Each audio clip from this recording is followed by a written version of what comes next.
Hollywood's awards shows always suck. Yeah, that's it. That's the end of the video.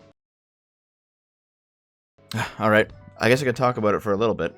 Ricky Gervais hosted the Golden Globes a couple of days ago, and it was absolutely hilarious. I'll play you a few choice bits of the speech right now, even though it's probably gonna get copyright struck on YouTube.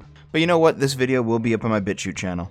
And I am the kind of guy that just doesn't care if somebody wants to falsely copyright claim a video of mine on YouTube. I'll work through the appeals process and get it back. Or I'll put it on a side channel or something, I don't care. Anyway, check this out. We were going to do an in memoriam this year, but when I saw the list of people that had died, it wasn't diverse enough. No. It was mostly white people. And I thought, nah, not on my watch. So, maybe next year. Let's see what happens. Spoiler alert, season 2 is on the way, so in the end, he obviously didn't kill himself. Just like Jeffrey Epstein. Shut up. I know he's your friend, but I don't care. Apple roared into the TV game with a morning show. A superb drama, yeah. A superb drama about the importance of dignity and doing the right thing, made by a company that runs sweatshops in China. So, well, you say you're woke, but the companies you work for, I mean, unbelievable. Apple, Amazon, Disney. If ISIS started a streaming service, you'd call your agent, wouldn't you? So, if you do win an award tonight, don't use it as a platform to make a political speech, right? You're in no position to lecture the public about anything. You know nothing about the real world. Most of you spent less time in school than Greta Thunberg. So, if you win, right, come up, accept your little award, thank your agent and your God, and... You know, probably the best reactions of that whole thing were Tom Hanks's and the CEO of Apple.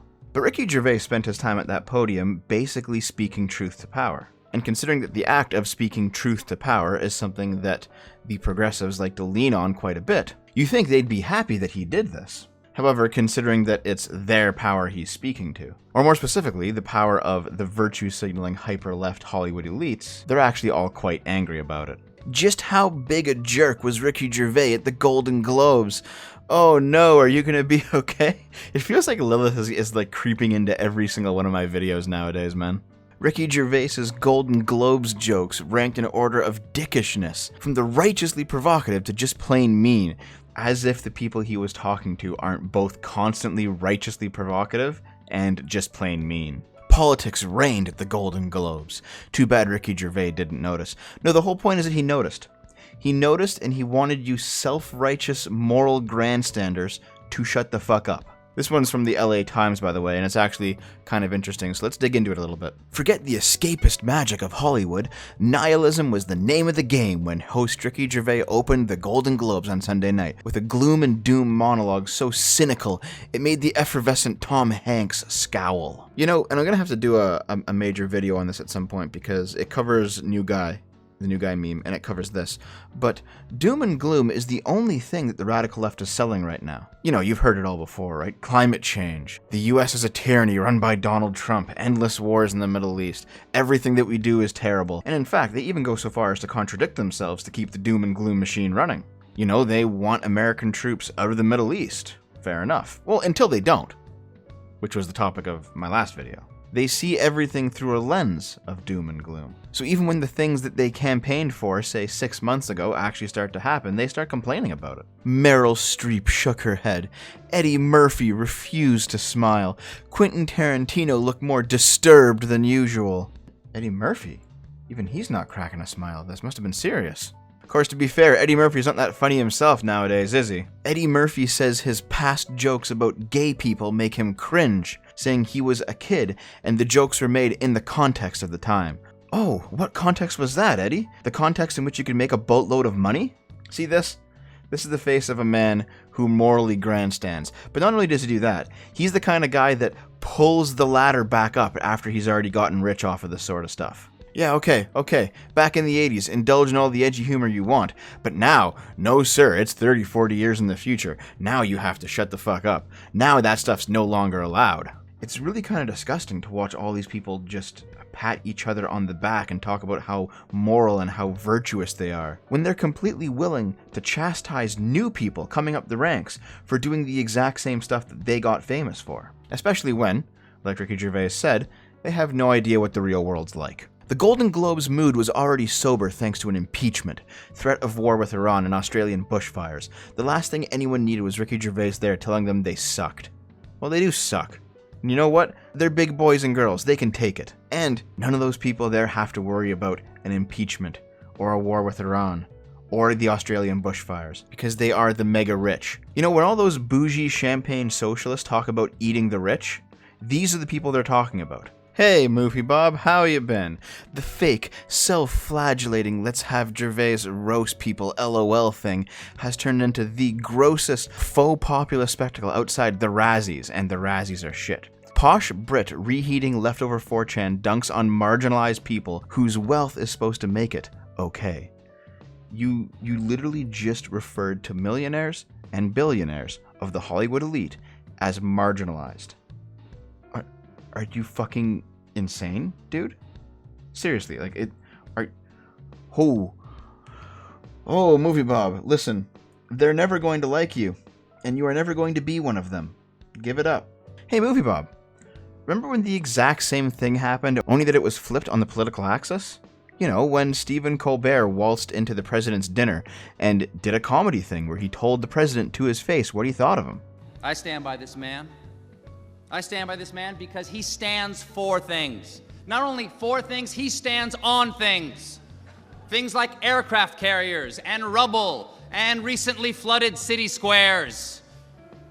And that sends a strong message that no matter what happens to America, she will always rebound with the most powerfully staged photo ops in the world. And you know what? That was speaking truth to power, wasn't it? The president was really pissed off about that. You know, that shit LA Times article even said that Gervais should have read the room to avoid offending his audience. Well, Stephen Colbert didn't read the room then, did he? When he shat all over Bush and all the White House press correspondents that followed him around. Oh, but that's all right with you, isn't it, Movie Bob? This isn't Colbert or Naomi Wolf at the White House Correspondents' Dinner trashing Bush and the spineless journos. Oh, no. This is completely different. There is no way these situations are comparable. That was speaking truth to power. This is a phony gloss of class resentment. I'm going to have to start a video series where I literally just read Movie Bob's Twitter feed, because every single thing that he says is some of the most ridiculous things I have ever heard. It's kind of crazy how consistently wild he is. Something else that we missed, though, regarding the Golden Globes was this little exchange coming out of Joaquin Phoenix regarding the Joker movie. Check this out. Into that mindset. Isn't this old news? Isn't this old news? Didn't I feel like I've talked about this for 6 months. What? I mean, right? I mean, I feel like I answered these questions. You wanted to get into like you want to hear a different version of it? I try and change it slightly, or what should I do? Okay, well, it was a,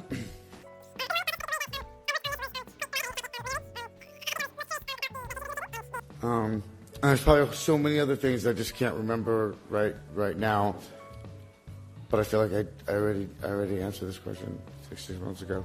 Is it really that necessary to be such a dick? Well, considering that the journalistic class was just begging and praying and hoping for some kind of a violent event to happen at a Joker screening the entire time in order to scapegoat the movie and Phoenix himself and incels and validate their inane conspiracy theory, I am completely okay with this guy treating journalists like shit. Here, I'll just read the take from one of my friends because it honestly sums up how I feel as well.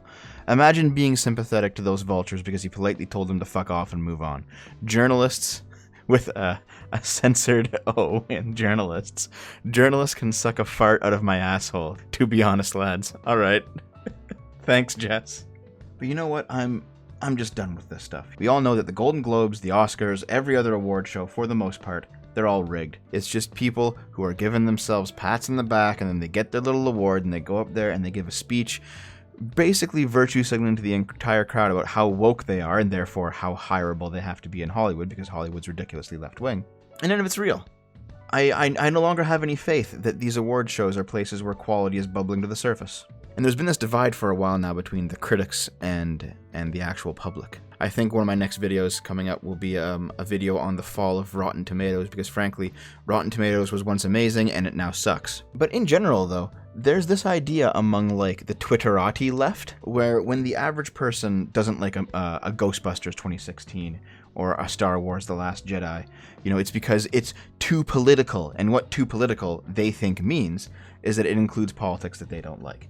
You know, like LGBTQ representation, or feminism, or socialism, or something along those lines. But what it actually means is that we don't want a movie to preach to us. There are many bits of political cinema that I enjoy. You know, I am happy with the political Star Trek. They did it. It's called Deep Space Nine. But you know what? That show didn't preach to me that much. It had a few preachy episodes, but for the most part, the good episodes were the ones that were political because they actually presented a moral dilemma, where there wasn't a very clear, you know, this side politics good, that side politics bad, but it was actually, oh, there's multiple views here, they all have a point, and we have to choose an imperfect solution. That is what good political drama is. Not preaching. And keep in mind, these same people who complain that we think things are too political, when that's not actually what they mean, but let's just take it on its face value. They think that. Well, you know what? They're the same people that turn around and screech that video games are too violent, or they're not inclusive enough, or they're too misogynistic. So it's actually not that media is not political enough or too political. It's just not woke enough. And if media can't be twisted and turned into a propagandizing mouthpiece for their politics, well, then they consider it oppressive. You know, this is definitely unrelated, but I think it's a good place to talk about it, because all these people share the same "you can't be neutral on a moving train" philosophy. I think that term was popularly used by Anita Sarkeesian, though I'm not sure if she actually coined it or not. It basically means that you're for our politics or you're against them. If you're neutral to them or you represent some third way, you might as well just be against them. It's for or against. Which is why the saying is, you can't stand still on a moving train. Sorry. Because you're always moving in one direction or another. Which is why, you know, communists and the Antifa types view anyone who's not them as fascists. So anyway, I was talking with this commie on Twitter, and I got a few choice takes out of her. For example, even though she said initially that she was completely peaceful, over the course of our conversation, I got her to admit that she would attack people trying to defend their private property, and that she would consider such an attack a defensive action, because the very act of owning private property, you know, beyond your house, because they have this stupid distinction between private and personal property, the very act of owning property is an affront against the collective. I got her to insult working class people that don't want a socialist revolution. And I think most importantly to this discussion, I got her to admit that not only does she desire to propagandize the population to be pro-socialist, but that she believes anyone with a large platform has a moral obligation to do so. And anyone who is simply neutral on the topic, let alone talking about an alternative political position, is a counter-revolutionary element. Counter-revolutionary elements that need to be killed, by the way, because she views individualism as an individualist hell. Her words, not mine. Now this seems unrelated, and maybe it kind of is on some level, but people like this, these no-names on Twitter, they are the ground troops, the shock forces for the Hollywood elite. As strange as it sounds. You know, when some Wokescold actress gets her award at the Golden Globes, and then gives some speech about Orange Man bad, or Iran, or global warming, or whatever the fuck it is, that person is relying on, and is reinforced by 1,000 Yas Queen slays from the Twitter plebs, like all of the champagne socialists I've been dealing with the past couple days. Basically, if Hollywood were gathering a spirit bomb, these people would be who they're taking the soul power from. And when Ricky Gervais beats them to the punch, and basically tells them all to shut up, it's hilariously funny. But then when they don't, and by the way they didn't, every single person who got an award gave some inane speech anyway, it just makes them sound hollow. It makes it sound like the words falling out of their mouths they don't even believe anymore, because they've already been told off before they even had the chance to say them. It's kind of incredible. Anyway, no. Fuck Hollywood, dude. I'm not even going to necessarily agree with Ricky Gervais on this one, because he said, fuck Hollywood because fuck movies, everyone's going to Netflix and streaming. I mean, yeah, kinda. But Netflix is going down the shitter too. For me, it's more like, fuck Hollywood, watch YouTubers. I know I'm biased, but I watch so much more YouTube than I do anything coming out of Hollywood. And yeah, YouTube's shit right now, but you know what I mean. You and me, we can do better than these people. Maybe not in terms of special effects, Maybe not even in terms of writing, though I'm pretty sure I could outwrite most of the writers in Hollywood at this point, if you don't mind me tooting my own horn a little bit. But in terms of having a soul, yeah, we got these people beat.